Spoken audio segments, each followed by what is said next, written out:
Ini yang paling saya takutkan. Aku harus turun gunung. Nanti malam kita berangkat.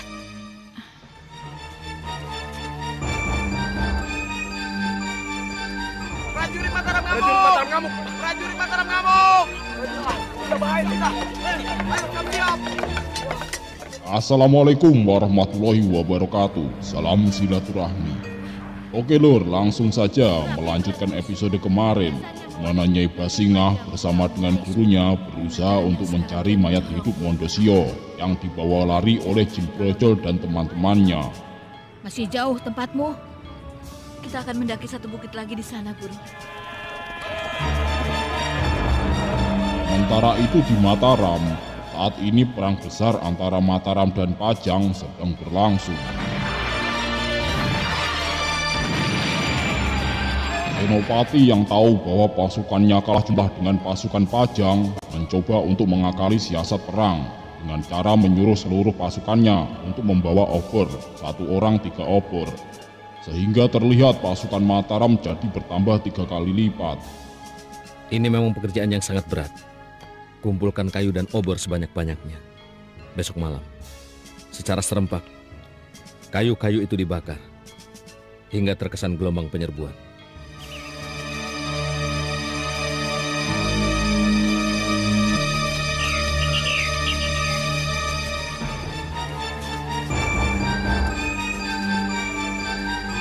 Prajurit Mataram ngamuk! Prajurit Mataram ngamuk!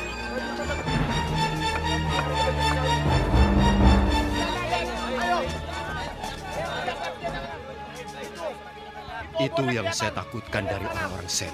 Sultan Hadiwijaya yang melihat dari jauh obor yang menyala begitu banyak menjadi sangat kebingungan. Ditambah lagi tiba-tiba Gunung Merapi meletus, sedang posisi pasukannya saat ini berada di dataran rendah.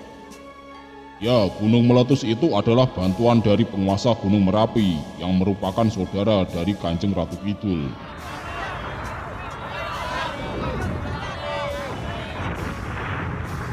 Terima kasih, Nyimas.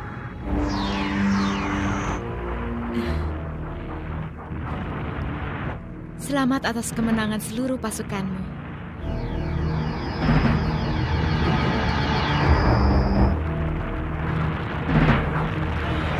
Suruh anak-anak mencari tempat yang lebih tinggi.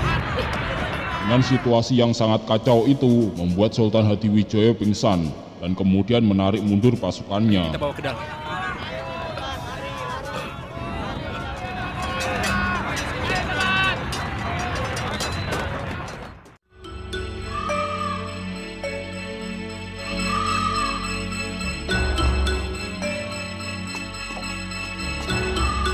Sementara itu di tempat lain, diperlihatkan Ki Tembini terlihat ketakutan setelah mendengar suara burung gagak di sekitar tempat persembunyiannya.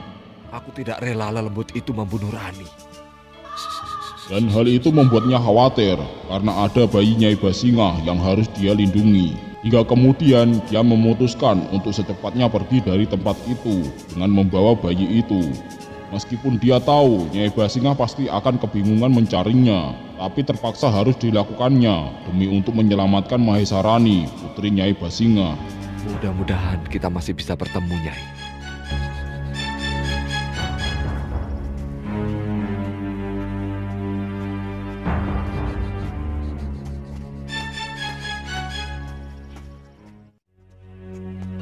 Kakang? Kakang Tembini! Rani, Kenapa, Singa? burung gagak, Guru. Selang beberapa hari kemudian, Nyai Basingah bersama dengan gurunya telah datang. Dan tentu saja dia kebingungan melihat Ki Tembini dan Rani putrinya telah tidak ada di gubuk itu. Dia bisa mencelakakan Rani, Guru. Saya tidak mau kehilangan satu-satunya anak saya. Apa yang harus saya lakukan, Guru? Kita cari sampai ketemu.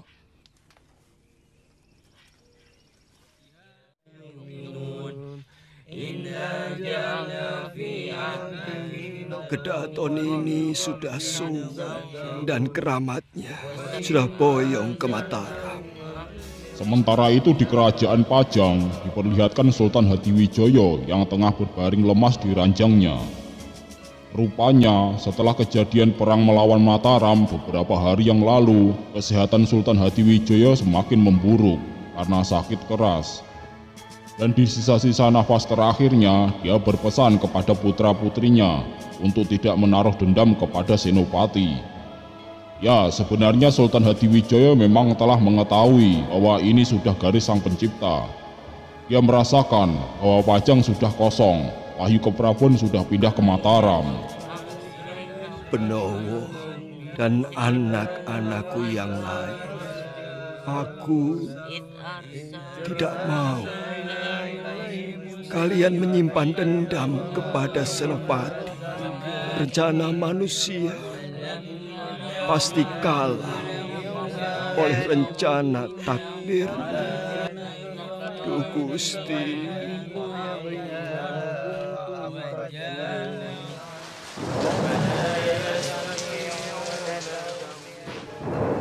Akhirnya malam itu seluruh keluarga kerajaan dan juga seluruh rakyat Pajang berduka karena raja mereka telah wafat untuk menghadap Sang Pencipta.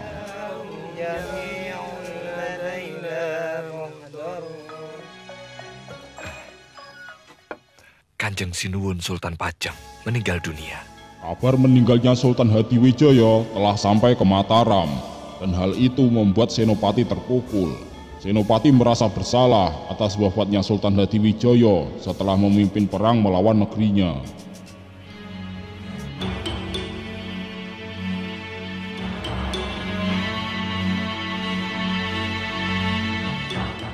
Sekarang apa yang harus saya lakukan, Uwa? Ada apa? Kenapa harus kamu sesalkan? Apapun yang terjadi akibat perang akan terkena hukum perang.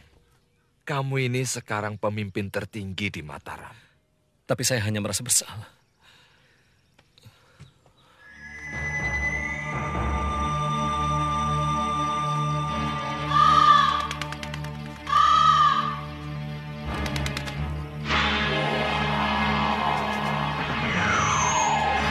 Beberapa hari kemudian, di suatu malam, Nyai Basingah dan gurunya akhirnya berhasil bertemu dengan Siluman Mondosio. Dan kesempatan itu pun dimanfaatkan gurunya untuk bisa menghancurkan jasad Mondosio. Namun sayangnya, Basingah yang ditugaskan untuk menghancurkan tubuh Mondosio malah asik mengajak bicara sendiri jasad suaminya itu. Sementara gurunya telah mati-matian melawan Jin Brojol dan teman-temannya. Sampai kemudian guru Nyai Basingah itu pun kewalahan dan akhirnya harus kalah hingga kemudian tewas malam itu. Basingah, cepat kau ganggu jasad suamimu itu. Ayo cepat.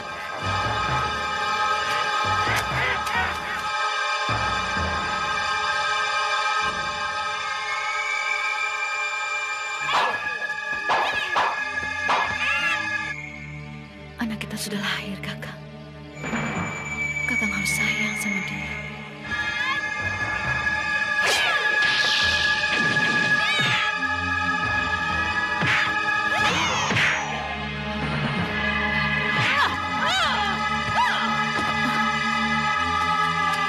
Guru.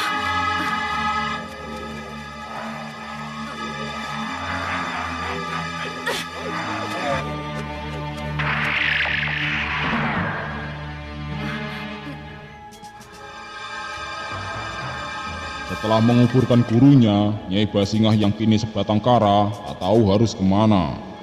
Di sisi lain dia ingin mencari anaknya, tapi di sisi lain dia takut bila bertemu lagi dengan jin-jin jahat yang telah membunuh gurunya. Hingga kemudian dia memutuskan pergi ke Mataram, karena di tanah Mataram jin-jin itu tidak akan bisa mengikutinya. Selamat tinggal, Guru. Mudah-mudahan kuburmu lapang, Guru.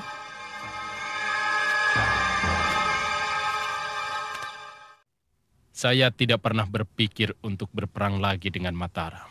Kita secara jujur harus mengakui bahwa Mataram cukup kuat. Adi Benowo, apa yang sebenarnya Adi inginkan? Perdamaian.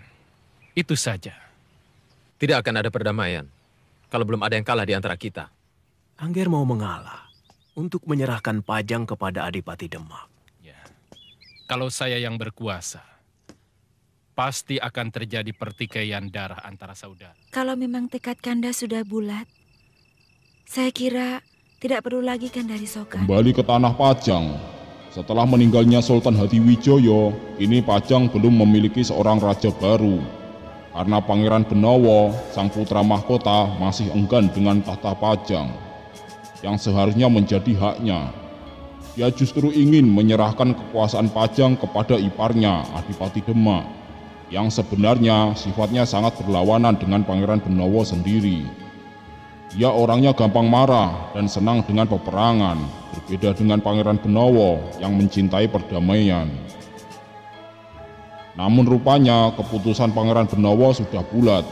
Dia tak ingin menjadi Raja Pajang karena dia tidak ingin berseteru dengan Mataram.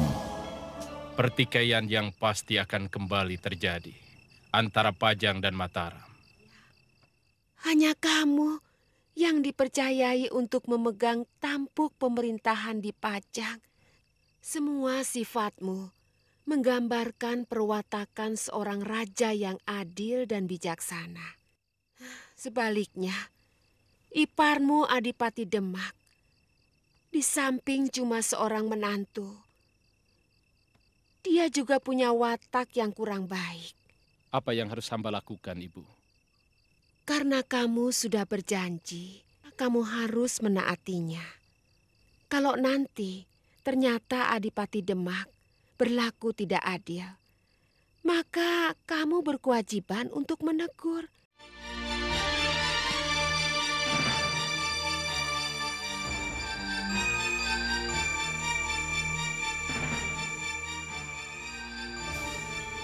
Di Mataram, Senopati yang mendengar kabar bahwa Pajang telah menobatkan Adipati Demak sebagai Raja Pajang merasa kecewa. Karena dia tahu bahwa Adipati Demak itu dari dulu tidak menyukainya. Dan itu berarti Mataram harus siap apabila nanti Pajang akan kembali menyerang Mataram. Adipati Demak sudah ditahbiskan untuk menjadi Sultan Pajang. Benar-benar berita yang kurang mengenakan. Pasti ada tekanan dari pihak-pihak tertentu. Kemungkinan besar ini akan menimbulkan pengaruh gejolak yang sangat besar. Kalau melihat watak Adipati Demak yang selalu dengki kepada Mataram, kita harus siap menghadapi segala kemungkinan.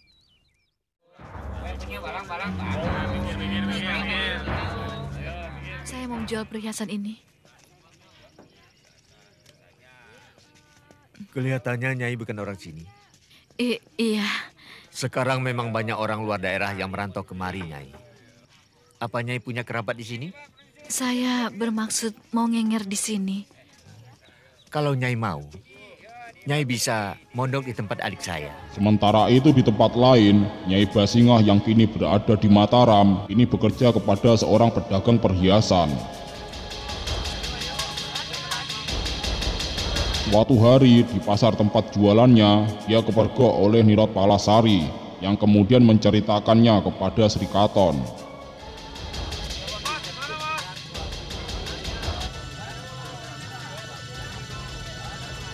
Ada apa, Den Ayu? Kelihatannya wanita tadi mengenalmu. Saya tidak kenal dia, Paman. Oh, ya sudah. Saya kira ada apa.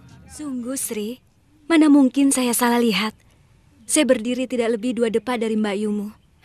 Kenapa, Sri? Kelihatannya kamu kurang senang, tapi kamu harus menemuinya, Sri.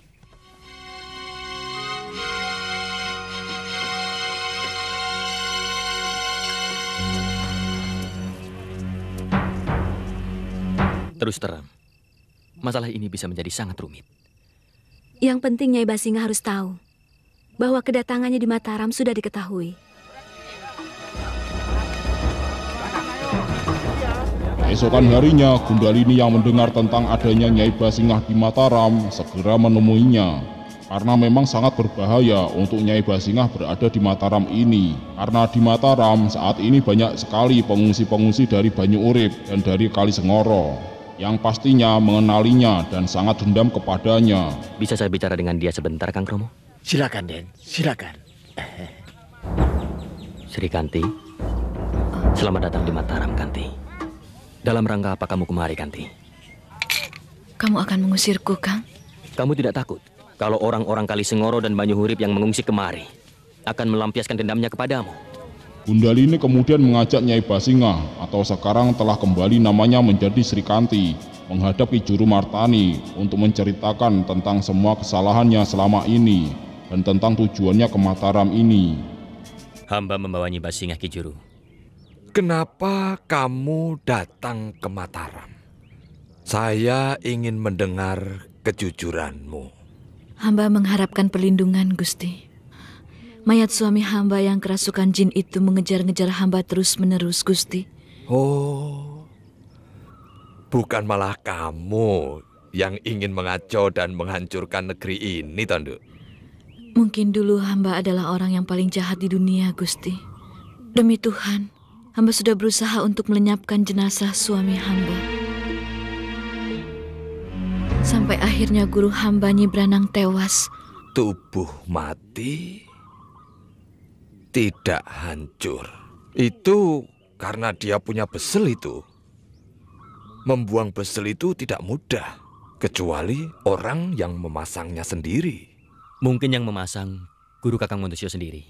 Kalau begitu, gurumu juga toh? Betul, Ki Juru. Kakang Surodipo, bawa saja kemari. Saya sudah kangen dan kabarnya sekarang ilmu agamanya sudah dalam.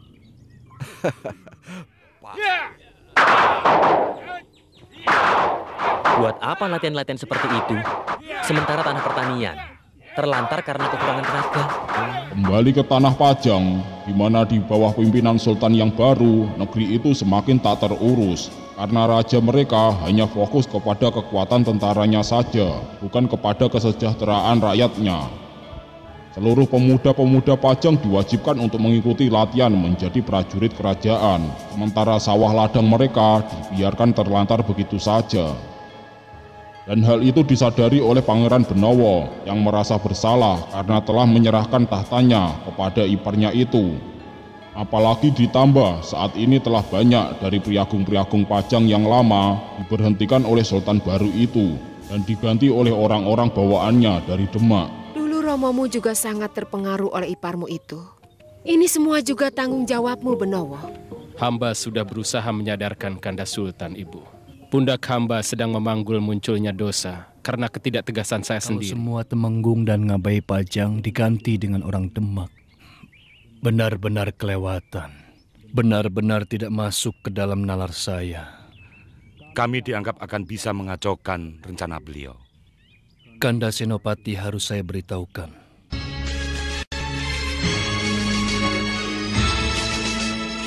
Oke lor, sampai di sini dulu episode kali ini. Nantikan kelanjutannya di episode selanjutnya.